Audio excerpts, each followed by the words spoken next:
It wasn't the ugliest buildings I've ever delivered to, but it definitely was the creepiest.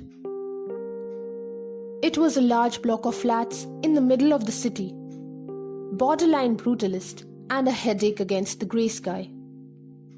But someone in there wanted a pizza, and I was the lucky guy who got to take it to them. The building had 12 floors, and my destination was on the 7th.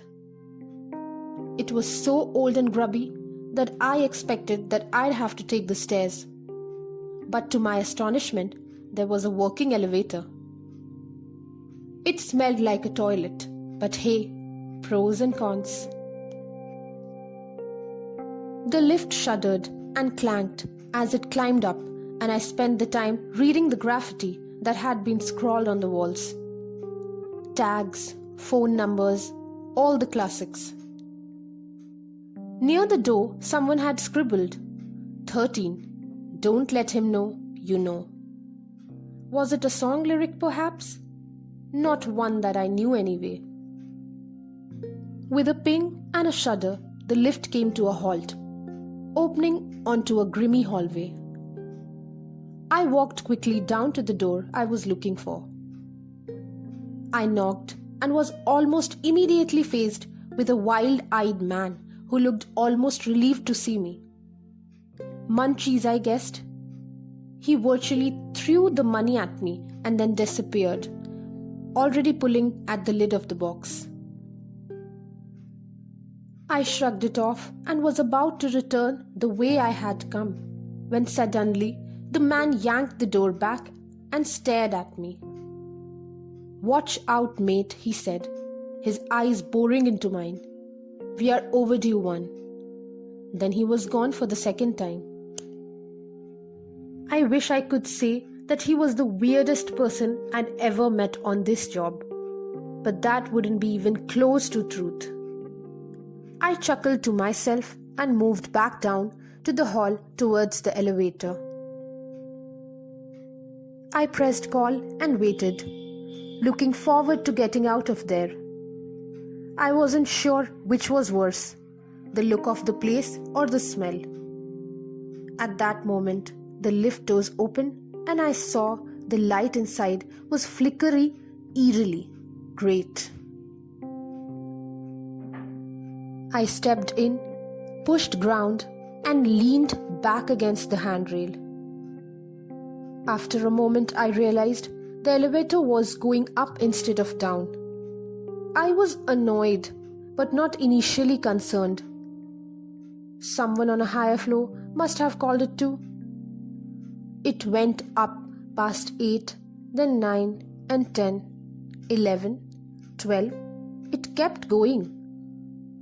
I blinked and looked down at the button pad. 12 floors? I swallowed hard and tried to calm myself. The display was probably malfunctioning. After all, what else could it be? Then, with a little judder, the car came to a halt and the doors slowly opened.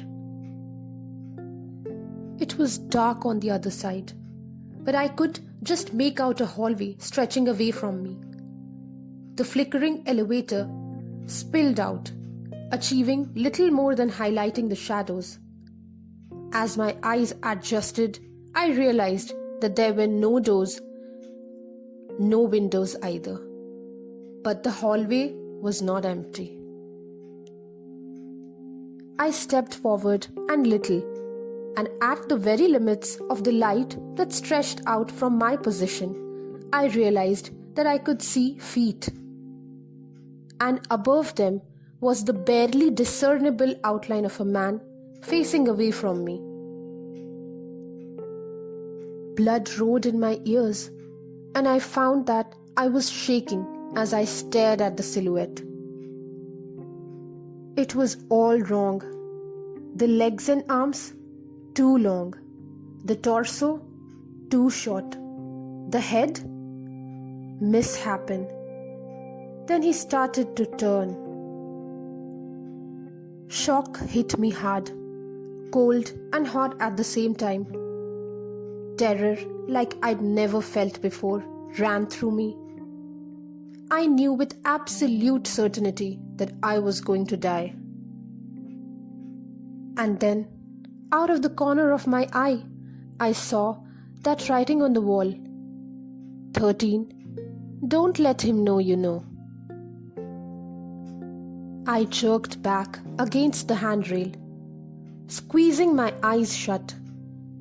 My nails were cutting into my palms and I was shaking. I heard quiet footsteps moving towards me, as if softened by carpet. Then louder, as if on metal, immediately in front of me. I wanted to cry, I wanted to scream, but I kept silent, tried to control my breathing even, as I realized I could hear someone else. And then, after what seemed like an eternity, I heard the lift doors shut. It started to move downwards. I stayed where I was, my eyes clamped closed, still not daring to look at what might be in front of me. Another little ping indicated that I had to stop on another floor and the doors parted. For a moment there was silence, and then a voice said, "You all right, mate?" My eyes snapped open, and in front of me, standing just outside the elevator in the hallway, was my customer from the 7th floor. "I came back out to give you your tip," he explained, "and I saw you were going up. You okay?" I shook my head. He gave me a comforting pat on the shoulder. "Well, could have been worse, mate. You obviously did it right." "How can you live here?" I gasped. He shrugged. "Not got much choice, really. It's not so bad once you know the rules." He rummaged around his pocket and handed me a couple of coins. "For your trouble, I'd take the stairs down if I was you." I was me, so I did. And since I did have a choice, I never went back to that building ever again.